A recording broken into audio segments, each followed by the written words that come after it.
Hi folks, lovely to see you. Thank you for staying till the end. So it was 1985 and I was having lunch, Sunday lunch with my family. We were sitting around a table, excuse me, eating pizza as I recall, and Uri Geller was on the radio. Do you remember Uri Geller? So he was famed for his apparent ability to bend cutlery with the power of his mind, and he was there saying, bend, bend.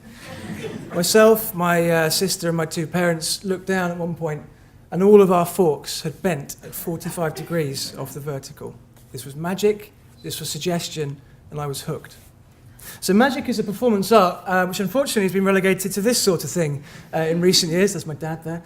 But it has its roots kind of in theatre practice, and both theatre and magic began as a kind of exploration of the world beyond the human. What it does, though, is it's worked secretly to create a series of extraordinary techniques which focus on the experience in the minds of the audience when they take part and co-create a piece of performance. So the particular aspect of magic that I'm most interested in is the notion of suggestion, which is simply defined as a process of the subconscious realization of an idea.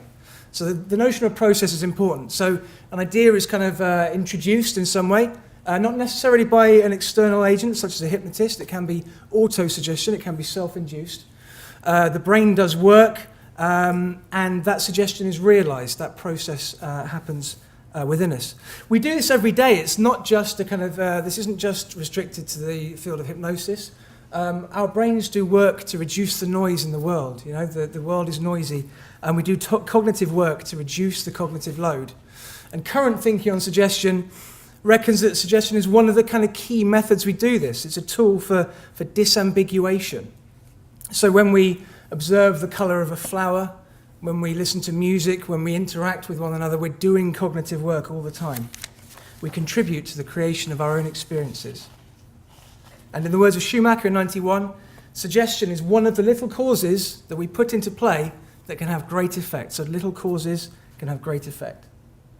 But how is this applied in magic? Well, it's applied in many different ways. Magic is, the field of magic is expert at controlling, at misdirecting, at directing attention. Here's a lovely example from the early 1500s, a painting by Bosch, elegantly distracting our attention away from the pickpocket on the far left of the picture. And suggestion has been used by magicians for a long time. There's a quote from 1910, Professor Hoffman, the key magical thinker of the late 1900s. The main secret of the greatest magician's success is the use of suggestion. Now, there's lots of different types of suggestion. There's physical suggestion, as pops up in the phantasmagorie of 1800s, 1900s in Paris. Physical suggestion in terms of ambiguous, amorphous shapes appearing in the dark, and we fill in the blanks in between. We create the suggested phantasms. So I'm interested in how this can be applied to the field of immersive experience. I've done a lot of work informally doing this in kind of pieces of theatre. And there's a number of 4 different ways I think that suggestion is used this way.